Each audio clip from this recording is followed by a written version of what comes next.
Without the volume, turn on YouTube and interact with our YouTube audience, please, so they can feel part of our group. And of course, also, the more you like us and make comments, that will, again, make our algorithm more popular, and that means that we come up faster when people search for us, and that is a good thing.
Good morning.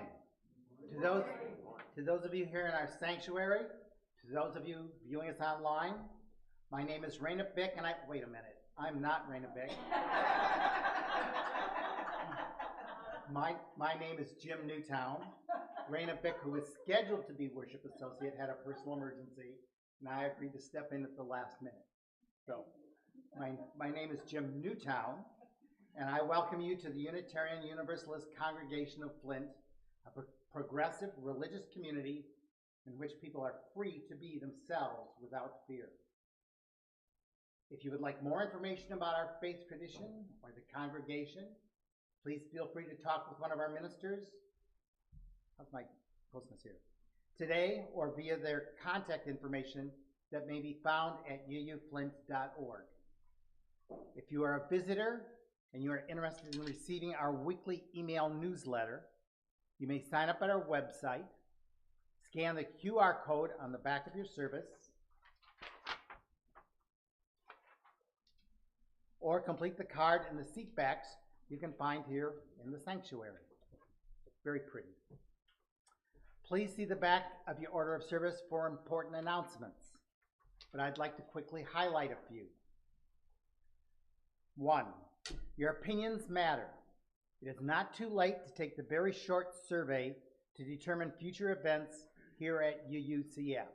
There's a link in your e-update. That's our e-newsletter that goes out weekly. 2, please save June 9th after the service for our annual congregational meeting, where we'll be voting on important issues such as new leadership, our budget, and delegates for General Assembly. Our leadership promises the meeting to be mercifully short. I'm skeptical. We'll try, but we'll see. There's a lot to do, but we do try to keep them short if we can. You'll want to attend that day anyway, because Mustard's Retreat will be here to sing our prelude before they go to set up for the Flint Art Fair. 3, we've had a data breach at the church. We're still investigating, but some of our emails and phone numbers have been hacked. The messages say they are from Reverend Lynn asking for money or gift cards. These are a scam. Please report them to the Federal Trade Commission. As a general rule, if you ever get anything, a text or email asking for money, always call them. I think the one I got even said the person couldn't take calls because they were in a meeting, but you could always call the church. I called anyways.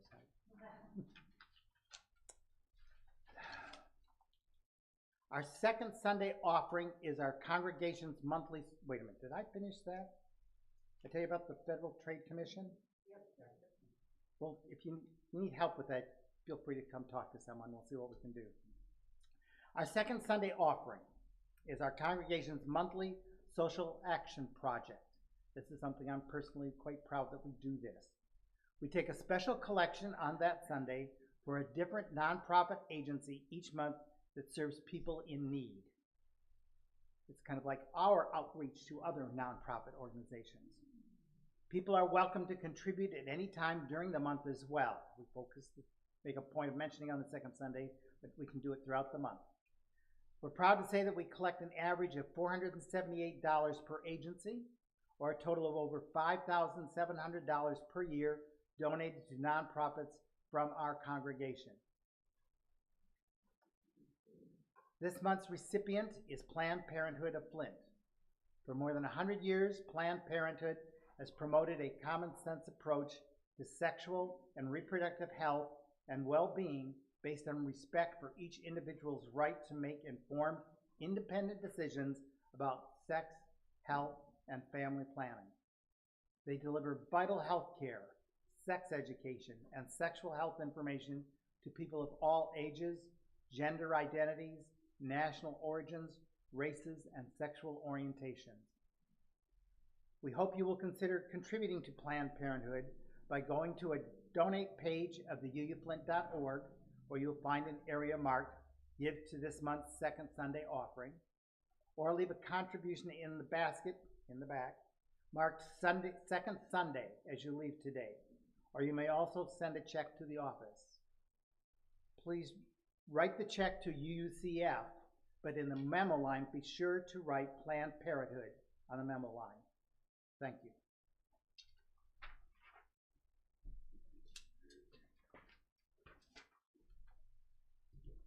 Okay, yep. Check. Okay, chalice lighting and covenant. We will light our chalice in the knowledge that we are all human, flawed, colorful beings. We are rare, but not perfect.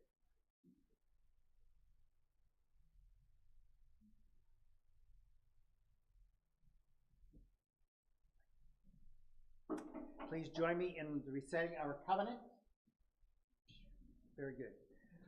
Recognizing the richness of diversity, the beauty and wonder of shared worship, and the transforming power of love and service, we gather as a sacred, intentional community to freely seek knowledge and truth, to celebrate the fullness of life, and by our actions to increase goodness and justice.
a Mother's Day appropriate opening in which Hildegard of Bingen describes God without once using the word he.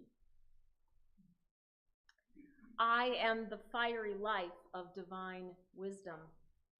I ignite the beauty of the plains. I sparkle the waters. I burn in the sun and the moon and the stars. With wisdom I order all rightly. I adorn all the earth. I am the breeze that nurtures all things green. I am the rain coming from the dew that causes the grasses to laugh with the joy of life. I call forth tears, the aroma of holy work. I am the yearning for good.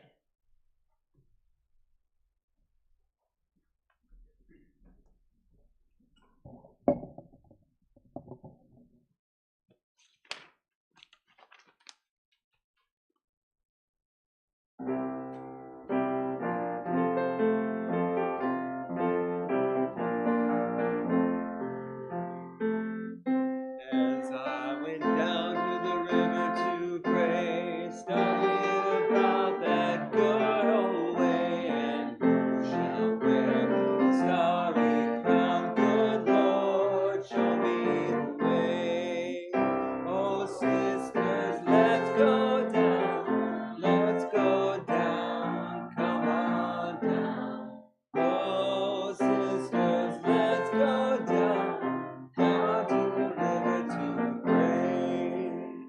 As I went down in the river to pray, studying about that good old way, and who shall wear the robe and crown? Good Lord, show me the way. Oh, brothers, let's go down, come on down. Oh, brothers, let's go down in the river to pray. As I went down in the river to pray, studying about that good old way, and who shall wear the starry crown? Good Lord, show me the way. Oh, fathers, let's go down, come on down. Oh, fathers, let's go down in the river to pray. As I went down in the river to pray, studying about that good old way, and who shall wear the robe and crown? Good Lord, show me the way. Oh, mothers, let's go down, come on down. Don't you wanna go down? Come on, mothers, let's go down in the river to pray. As I went down in the river to pray, studying about that good old way, and who shall wear the starry crown? Good Lord, show me the way. Oh, sinners, let's go down, come on down. Oh, sinners, let's go down in the river to pray. As I went down in the river to pray, studying about that good old way, and who shall wear the robe and crown? Good Lord, show me the way.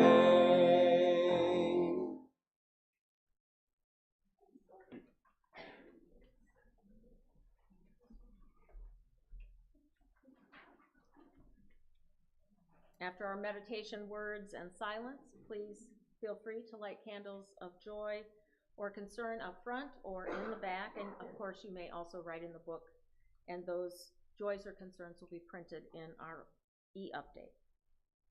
Let us join in a spirit of meditation and contemplation for these words by Sylvia Plath.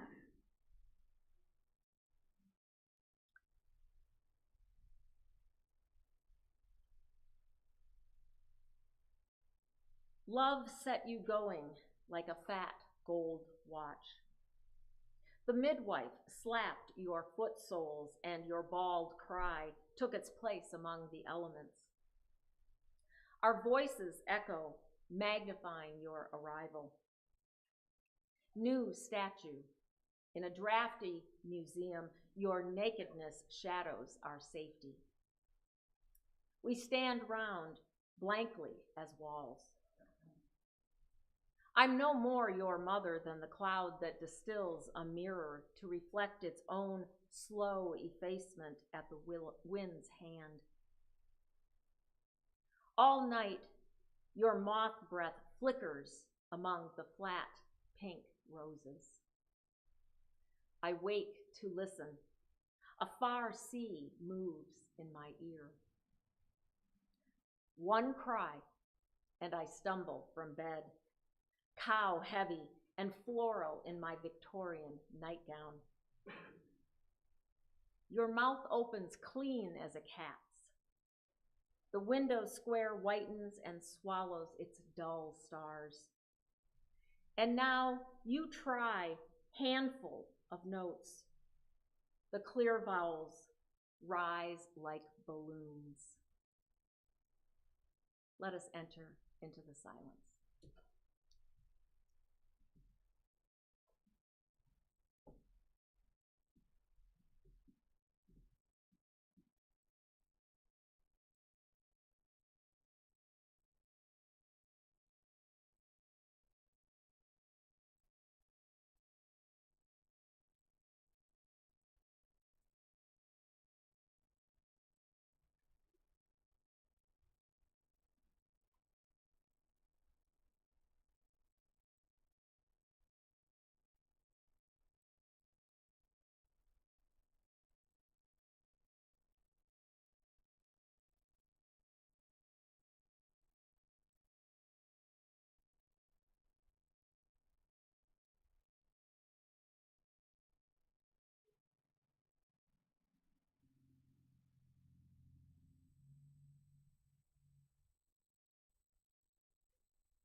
Amen and blessed be.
meeting today is entitled Horoscopes, written by my mother, by Bess Kalb of the New Yorker magazine.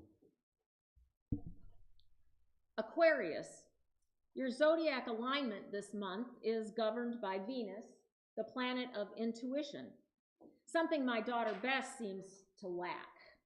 Perhaps if she weren't of an air sign, she would see a pulmonologist about her damn cough before she bursts a blood vessel in her eye. It sounds like bronchitis, which can turn into pneumonia if you don't stay on top of it. While she's at it, she needs to see an allergist too. Leo, with Saturn rising in your heart chakra, you might feel the astrological pull of stubbornness in your 6th house. Like when my daughter Bess was in labor and waited 13 hours before she got the epidural. The poor anesthesiologist, she sent her away twice before admitting to herself and everyone within a 5-mile radius of Mount Sinai that she needed drugs. Why try to be a hero? This is a girl who acts like she's been to war if she gets a middle seat on a 5-hour flight. Capricorn, with Mars ascendant on the eastern horizon, Gemini is poised to help you exceed expectations and reach new heights of success this month. Just like when Bess's little brother Will tested out of his high school math class and they had to bus him to a local college so he wouldn't be bored out of his mind. No matter how hard she tried, Bess never got a math grade higher than an A-, which was, to put it diplomatically, generous. Gemini, your earth sign alignment is keeping you grounded, while capricious Neptune is on the cusp. So look out for forces trying to destabilize you. Like my daughter's best friend Liz, who invited Bess's whole family on a skiing vacation. You know a fun way to spend President's Day? Not staring at an X-ray in some ER in Vermont going, "Can you at least save one of his legs?"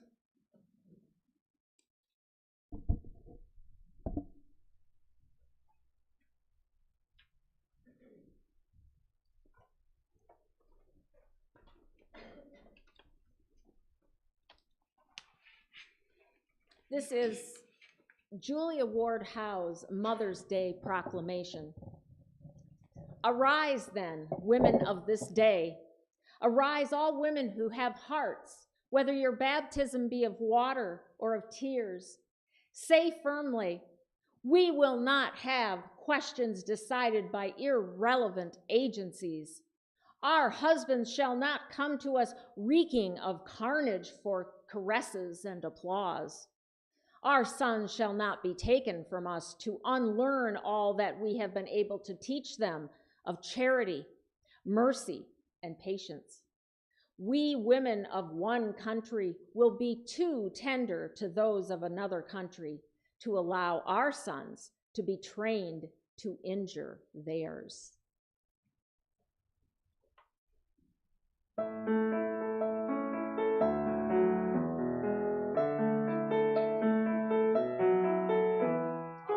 Arise then, women of this day, wherever homes are kept or made. Arise with your courageous hearts and simply say, enough. Enough, I shall not send my own to harm another's loved one. Let us lead the way to peace here on Mother's Day. Here on Mother's Day.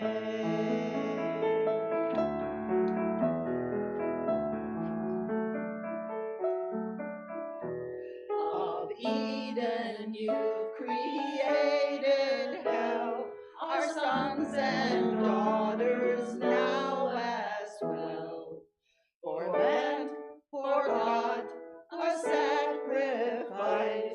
We've learned this is not so.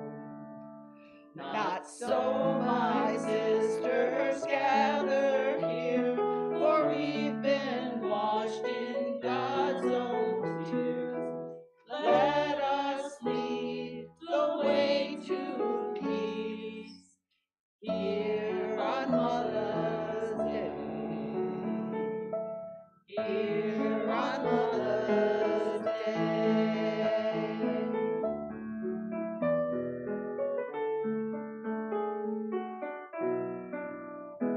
To all the women giving birth to children of this blessed earth, no longer silent, bowed, or still, here your time has come.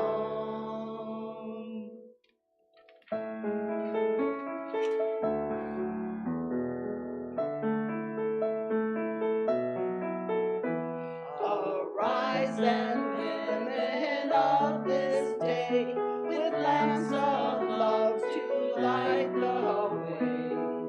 Let us lead the way to peace here on Mother's Day. Here on Mother's Day. Here on Mother's Day. Here on Mother's Day. Here on Mother's Day.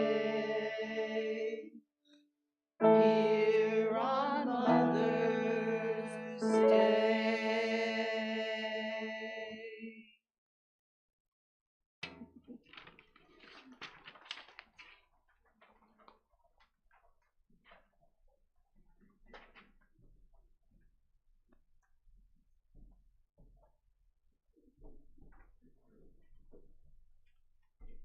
Yes, it is Mother's Day, a celebration that is over 150 years old, and it celebrates many things, really. Motherhood is a big thing, bigger than you might think. It originally celebrated peace over war because mothers didn't want to lose their sons and husbands fighting battles that could be solved peacefully. It also celebrated caring for the poor and sick because women, some of the mothers, have always been on the front lines of caring for those in need. And yes, on Mother's Day, we can also choose to celebrate our own mothers too, even those who were or are very imperfect. It's a difficult job. Obviously, Mother's Day can be about a lot of things. So it'd be nice to find the most basic element of Mother's Day for us to celebrate. The quantum particle wave that is at the bottom of Mother's Day. And I think I discovered this particle recently while carefully observing my wife. My co-minister and wife, Lynn, some of you know her. I think she speaks here now and then. Yes, I see a few nods of recognition. But I overheard Lynn talking to a friend recently about how handsome our son is. She was going on and on about it, but did have the presence of mind to say, well, I know I'm his mother, so I'm probably biased. Meanwhile, I'm saying, well, he's not bad looking. I was rationally cataloging his features that, like my own, are far from perfect. But her bias towards unconditional, even irrational love, that is the God particle of Mother's Day that we can celebrate. Amen. And thank heavens for that bias, that preference for compassion and love. And you don't have to give birth to a baby or take care of children to have it. But of course, doing those things does give one plenty of practice at being forgiving. But oddly enough, being all about love can get you into trouble, as Marguerite Porete discovered way back in the year 1310. Marguerite Porete was one of the so-called medieval women mystics of some 700 years ago. Many of them got into trouble because they described God very differently, as being more loving, more immanent than did most of the men of that age. And this was back when describing God differently was often a crime. Marguerite was of the religious lay order known as the Beguines. And the Beguine order was not authorized by the church of that day. They were devout Christian women who were often well educated, but they didn't want to go full nun. They gathered in small religious communities, dressed humbly, were celibate, lived a life of contemplation and simplicity, and did works of charity. They were also self-supporting, making money by sewing, knitting, cloth, and lace making. And if they wanted to, they could leave the order, no questions asked. These freewheeling, almost nuns were treated with suspicion by the church. And it is recorded that some priests called them pernicious females. They made religious life look too easy. Not enough orders were being given. And they could even travel without permission from some gatekeeper. How overly permissive. Now, any similarities you may detect between these free-spirited Beguines and Unitarian Universalists, who have also and always been accused of being unorthodox, is very understandable. The Beguines of medieval times didn't desire or need outside supervision of their communities. They did fine on their own. This is where I always say, does any of this sound familiar? It seems the Beguines had a bias for knowing God not through the fine print of doctrine or scholastic discourse, but through the emotions of love, awe, and even their own dreams and visions. In other words, mysticism, which has always been especially associated with women. Any mysticism, and mysticism is not some showy thing.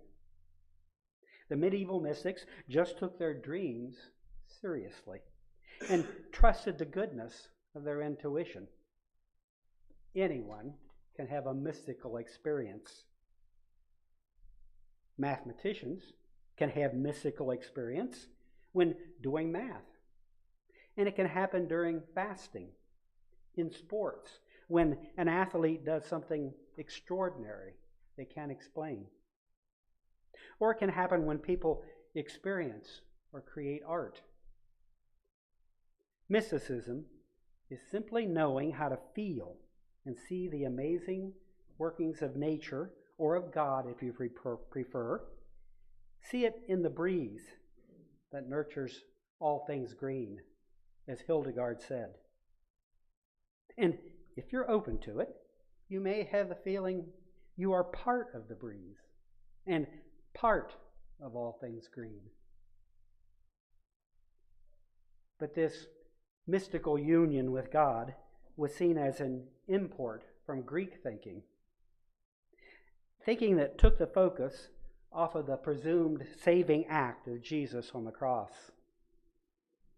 It also presumes God is inside people. This ancient struggle between protectors of orthodoxy and progressive visionaries is important for us to understand right now.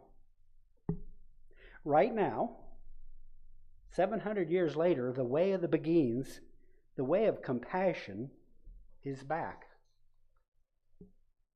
Millions of people are fleeing religions that are still concerned mainly with the fine print of defining God. People nowadays want instead a spirituality of compassion and good works.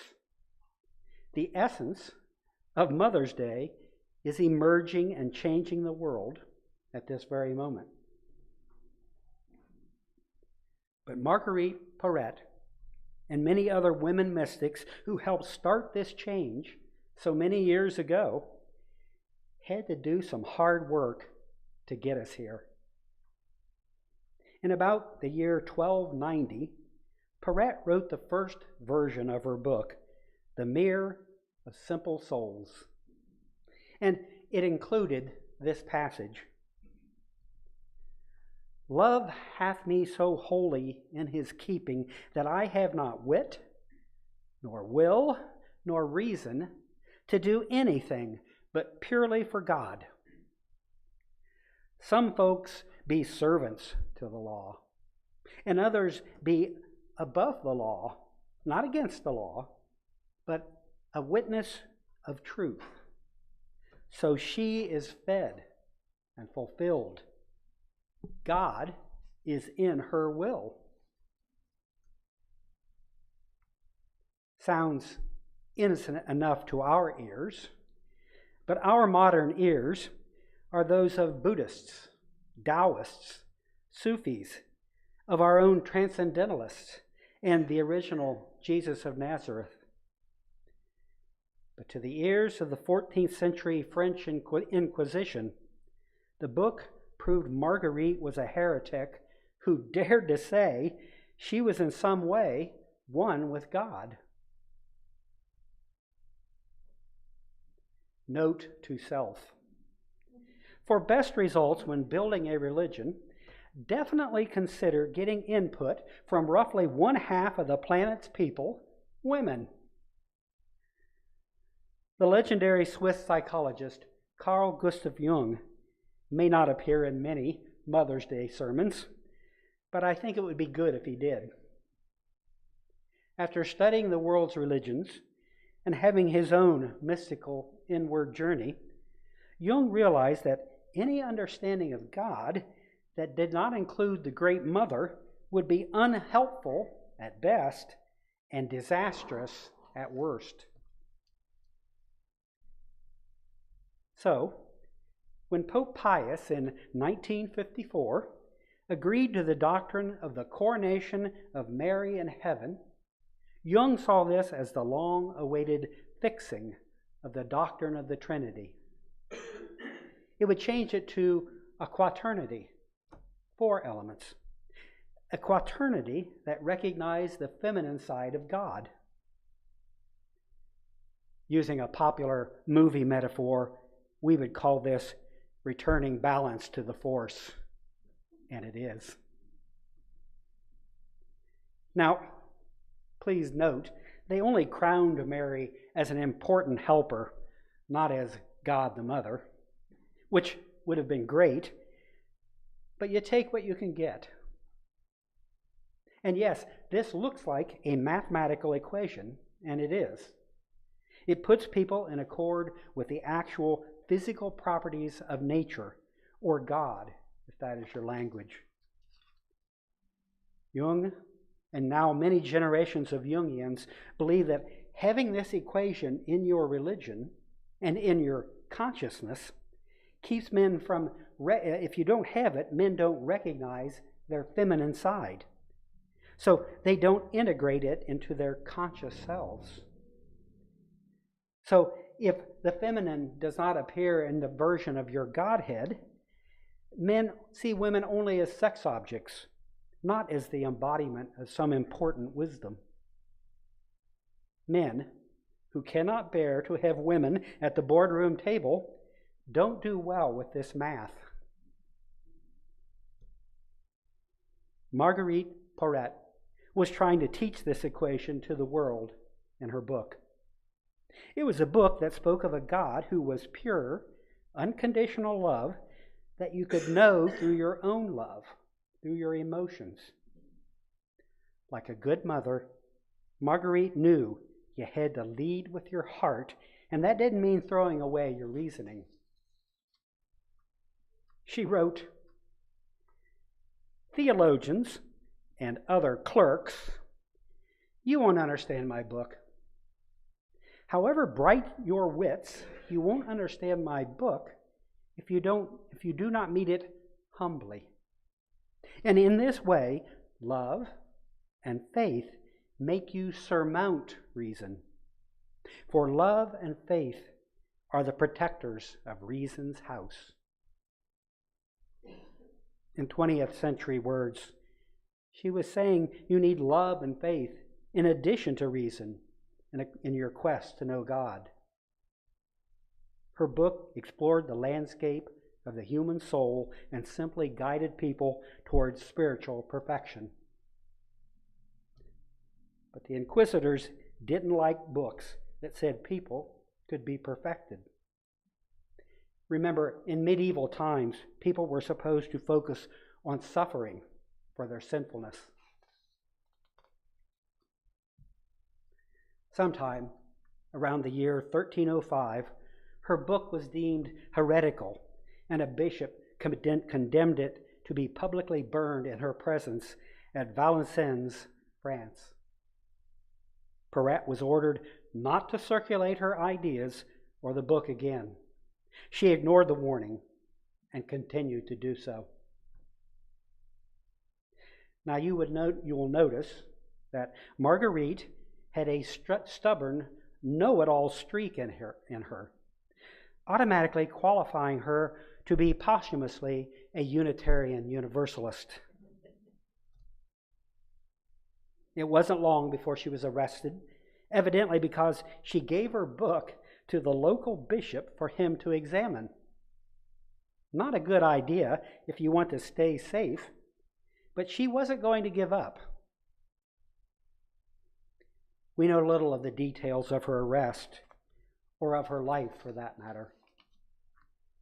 Most of what we know of her came from people who hated her, thinking she was another pernicious woman and a free-thinking beguine as well. We do know that she was handed over to the Inquisitor of France, William of Paris, on the grounds of heresy. Never mind that she had consulted 3 church authorities about her writings, including the highly respected master of theology, Godfrey of Fontaines, and had gained their approval. None of that mattered. She was imprisoned in Paris, and there she would sit for 1.5 years awaiting her trial.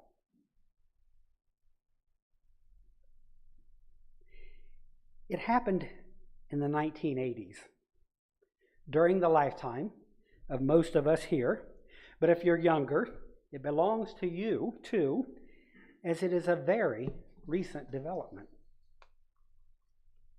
Sometime in the 1980s, a lot of people became hungry to learn more about the women of medieval Europe who had a very different take on God. So the Paulist press published books on nearly all of the women mystics: Hildegard of Bingen, Adawik, Mechtilde of Magdeburg, Angela of Foligno, and Marguerite Porete, and others as well, many of them beguines. I had a professor, Susan Keefe, who, because of her passion for these women and their love of God, students thought she was a former nun. I read her obituary yesterday, written by a student who also knew of this rumor many years after I was there. It was not true, but her love for these women, for their many trials and hardships, and their theology of compassion made it clear to us that even if she wasn't a nun, she was a true believer. But she was a true believer in something that transcended denominational boundaries.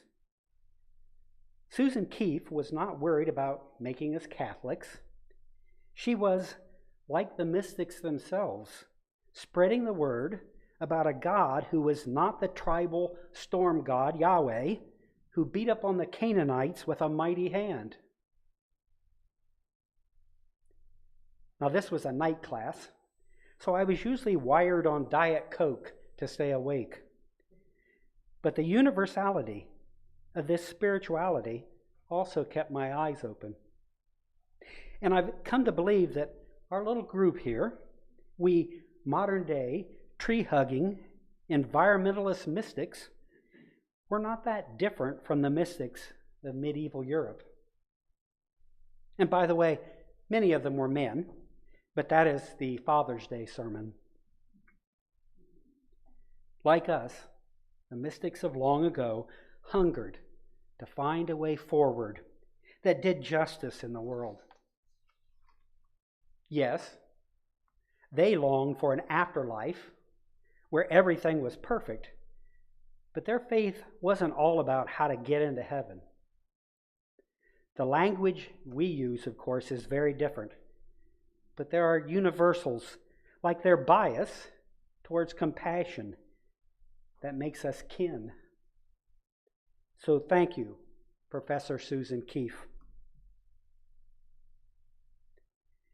During her 18 months in prison, Marguerite refused to speak to the Inquisitor William of Paris or any other inquisitor. Then, in the year 1310, a commission of 21 theologians investigating a series of 15 propositions drawn from her book and judged them to be heretical. At her trial, they read the following: "You, Marguerite, called La Parette, are strongly suspected of the stain of heretical depravity. On account of this suspicion, we ordered that you be cited to appear in judgment before us.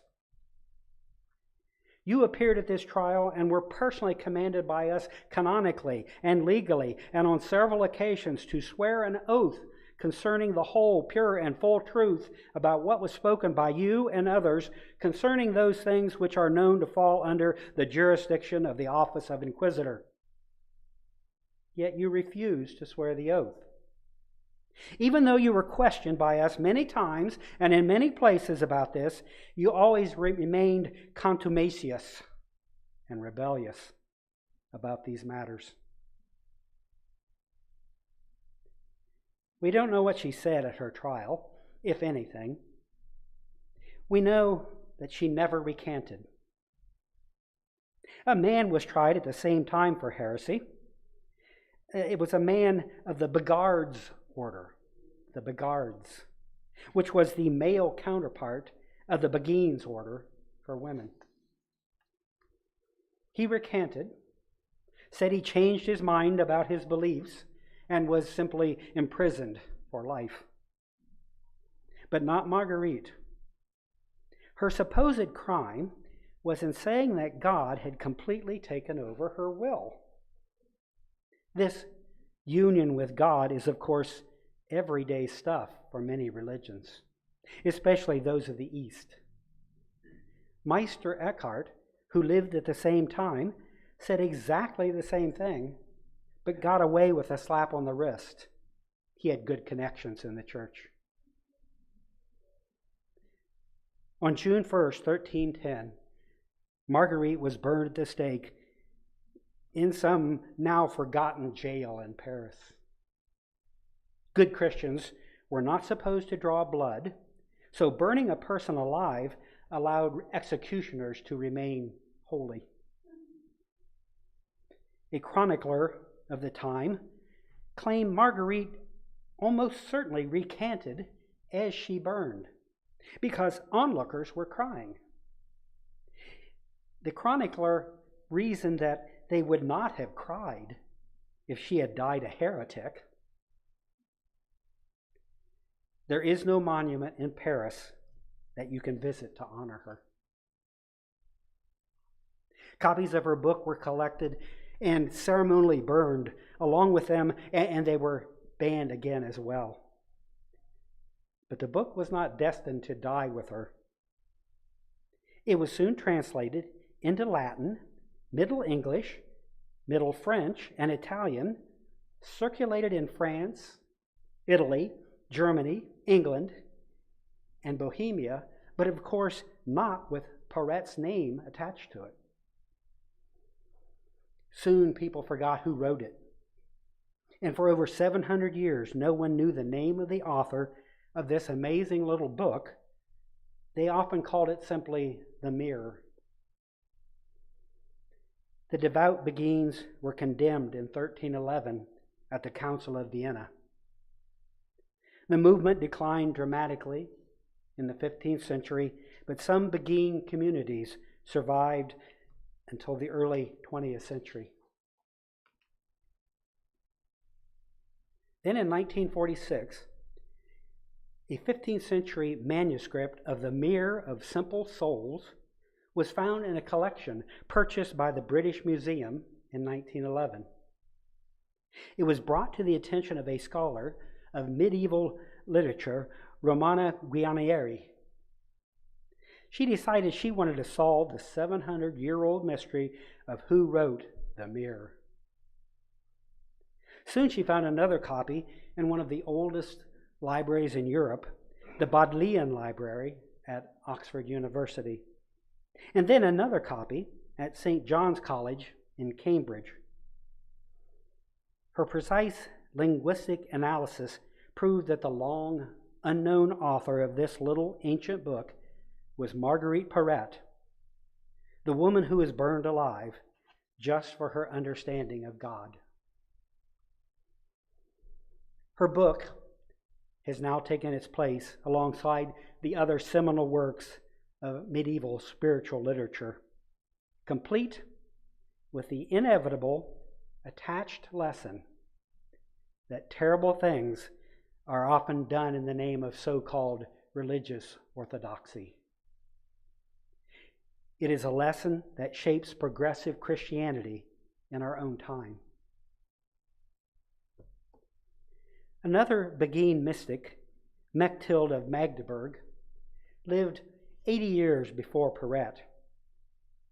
And she also knew the dangers of writing one's own understanding of God, but realized that they, had to speak their truth.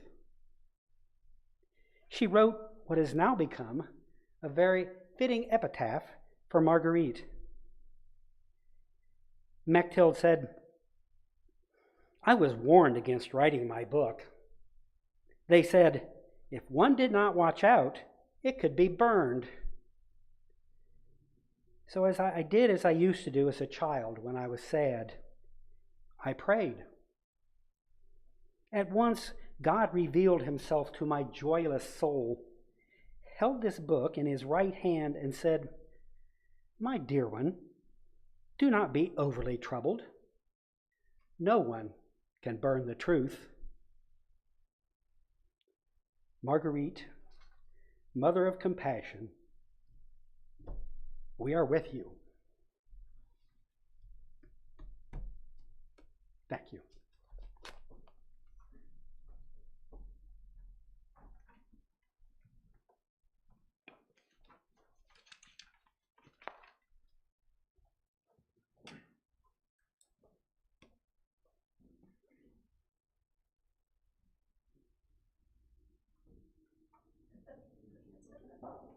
I think it's me.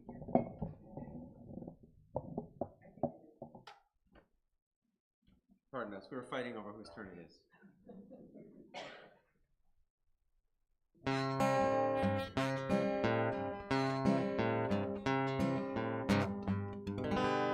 You sing this along with me. This part is yours.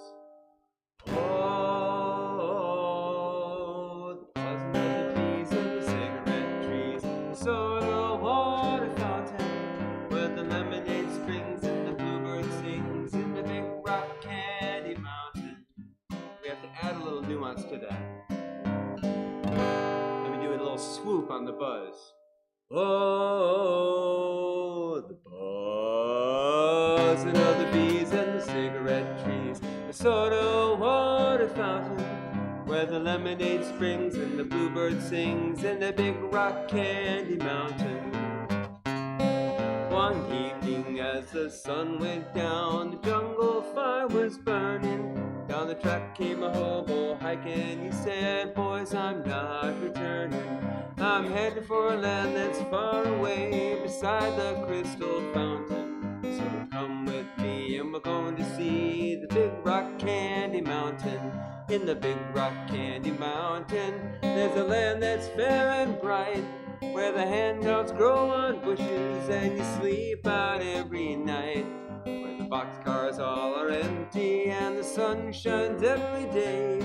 And the birds and the bees and the cigarette trees, the lemonade springs where the bluebird sings. In the big rock candy mountain. In the big rock candy mountain, the cops have wooden legs, and the bulldogs all have rubber teeth, and the hens lay soft-boiled eggs. The farmers' trees are full of fruit, and the barns are full of hay. I'm bound to go where there ain't no snow, and the rain don't fall, and the wind don't blow. In the big rock candy mountain. Oh, the buzzing of the bees and the cigarette trees, the soda water fountain, where the lemonade springs and the bluebird sings. In the big rock candy mountain. In the big rock candy mountain, you never change your socks, and little streams of alcohol come trickling down the rocks. The brakemen have to tip their hats, and the railroad bulls are blind. There's a lake of stew and one of whiskey too that you can paddle around in a big canoe. In the big rock candy mountain. In the big rock candy mountain, the jails are made of tin, and you can walk right out again as soon as you are in. There ain't no short-handled shovels, no axes, saws, or picks. I'm going to stay where you sleep all day, where they hung the jerk who invented work. In the big rock candy mountain. Oh, the buzzing of the bees and the cigarette trees, the soda water fountain, where the lemonade springs and the bluebird sings. In the big rock candy mountain.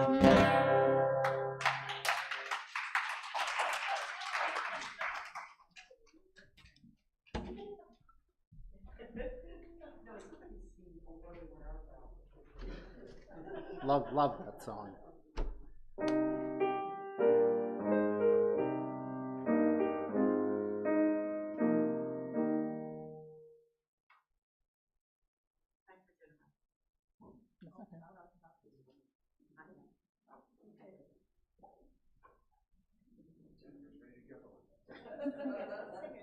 There may be two different orders of service. One says one thing and one says the other. I've not looked it up. I say one to two. But it is Jim's turn. Well, I'll take it. So now's our time of generosity. How are we doing? I'm going to sneak an extra 2 minutes. I'm the church treasurer, and usually at congregational meetings, I'm at the end and everybody is tired and we just want to get through it. So I usually don't have a chance to talk too much about money in general, and that's why I wanted to kind of use this opportunity. But it's my personal opinions, let me make that clear, and my personal comments, although I suspect many of you share many of them. As I've gone through life, there are various worthwhile efforts and organizations that I could come across. And when I see those, I want to support them. I want to give them my time and effort. Unfortunately, I don't always have a lot of that. But I know that any organization, including our church, loves it when someone just comes up and says, "What can I do to help?" But we all have limited time and resources and abilities. There's certain things that I'm just not that good at. And we have to try to balance all of these things with what's going on in our regular life and supporting ourselves and living our own lives. When it comes to money, that's especially true. And while giving money is not as satisfying as actually doing something and seeing the results of your work. I mean, it's to be participating and to see when you've accomplished something is so much more satisfying. But money is important. It's not always glamorous. I mean, it's not really glamorous having the fact that we have to pay for electricity and insurance and cleaning supplies and the various other things that we have to pay for to keep this organization, this church going. It is sometimes fulfilling giving money even. We know that when we give money, it helps support our personnel, including our wonderful ministers. It also helps support the efforts of our congregation into the community, such as the Second Sunday collection, which is an extra thing we do. Also, we need to remember that money is a medium of exchange. If you've ever had an economics class, you've learned that. You give something, you get some money, then you can take that money and get something else. And in my case, since I'm retired, I'm actually often able to take my previous time and effort that I put in years, maybe decades ago, doing something that I enjoyed doing, that I like to think I was fairly good at, and as a result was able to obtain some money that I set aside. And now I have that available to me, and it allows me to use that money to support efforts and organizations that I support.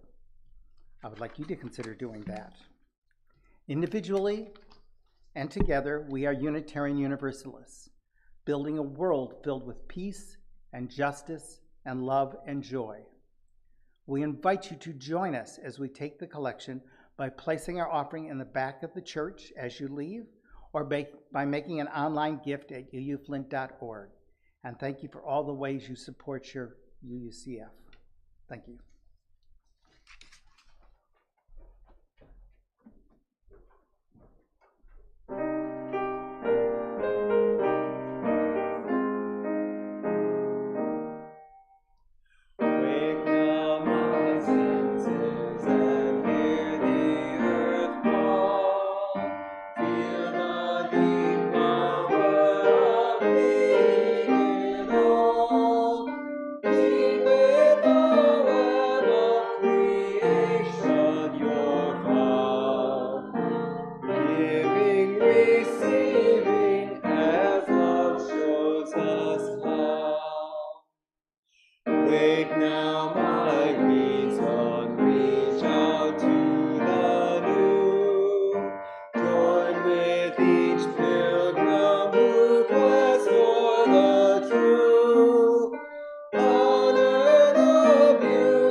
Just two verses, I guess. Thanks, Dan. And I love that John Cage ending. That hymn is cursed.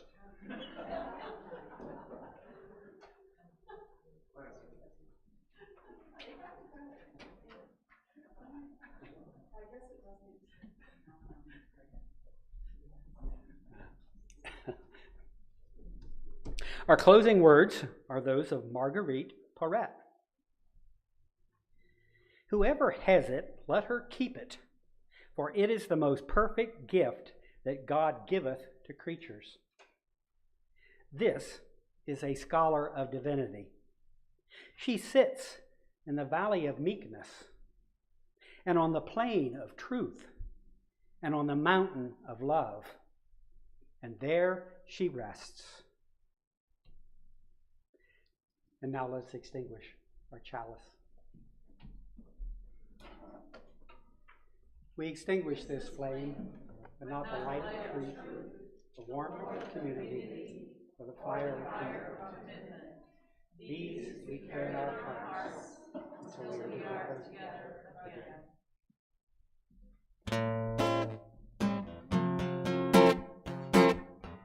Treat her right, treat your mother right. mother, there is no other like mother, so treat her right. Mother, I'll always love her. So mother, treat her right, treat her right. And it's for the moan and the miserable groan, and the pain she felt when I was born. Always for the oven with its burning heat, where she stood making sure that I had something to eat. Tears for the time she stayed up at night and took my temperature when I wasn't feeling right. Riches for the hard-earned money she spent to keep clothes on my back and try to pay the rent. That spells moth. Because the song ain't done yet. Here's every wrinkle that I put on her face, and every worry that I caused when I stayed out late. And that last letter on, she taught me respect, and the room up in heaven that I know she'll get, if heaven's real. Mother, there is no other like mother, so treat her right. Mother, there is no other like mother, so treat her right. Treat her right, treat your mother right. Treat her right, treat her right. She's a queen, second to none. Take care of your mother, you only get one. Treat her right, treat your mother right. Treat her right, treat her right.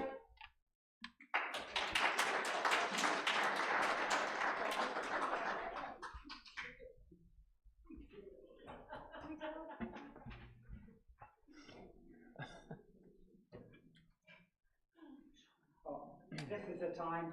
You're welcome to go for coffee and refreshments downstairs if you like, or you can stay here for just 5-10 minutes and talk about the service. If you have some things to say, feel free to take your pick. Now, we have gone to leaving this on because, Wynn and Dave are out there. So again, don't say anything that will end your political career. Yeah, we're still streaming. We're still streaming. But, So you hit a real nice spot for me when you talked about Lynn's love of her son. My mother has been, I always call her my biggest fan. She loved me about everything. She loved everything that I did. And I am so grateful for that. I didn't always treat her very well, but I am very grateful for my mother today. And I have said to John Straw that he has taken her place, because he always tells me how beautiful I sing and blah blah blah, and it's like, okay, Mom. Yeah. Yeah. You know. That was great. Oh, Dan's next. Yeah, just one thing. When I come here and sing and play music, I get comments from congregants all the time saying, "Oh, Dan, you always pick the greatest music." And most of the time, it's not coming from me. It's Reverend Jerry or Reverend Lynn who will send me an email saying, "Hey, here's my sermon on this day. Can you do these songs?" And I'll look at them and yes or no, if I can learn that. I think I've only said no once. Like pretty much everything they throw at me, I'll try to make it work. And that last song that I just sang by Mr. T, if you haven't seen the video, it's on YouTube. Please go see it. It's incredibly entertaining. But he sent me an email asking if I could do these two songs, Big Rock Candy Mountain and this Mr. T thing that I'd never heard of. I'd never heard of it, and it was an immediate yes. It was absolutely, I will find it, whatever it is, I will work it out and do it. and you did. Jerry, you're a maniac. I love it. I love the things that you pull out for me. So Mr. T, John Denver, anything else you can think about, Dan does it for us. And David. Someone did. Yeah, he performed. It's a video. It's a YouTube video. Mr. T's Mother's Day. It's a little different than my version. your version was very nice. I really enjoyed it. Oh, Jennifer, she's got something to say. Same for me. Jerry picks out what I play. And Lynn doesn't pick out so much. She'll say, how about this, or do you have something? But Jerry's usually pretty specific about what he wants. Specific as a pain, yeah. Hopefully not. Yeah, they're both very good about putting up with. Yes. Thanks, Jennifer. Yeah. Yeah, Yeah. Mr. T apparently wrote that. We have from the Google, the one that knows all. Well, if nobody else has comments, Yeah. let's do the important part of this service. Let's go get coffee. Yes. Thanks, everyone.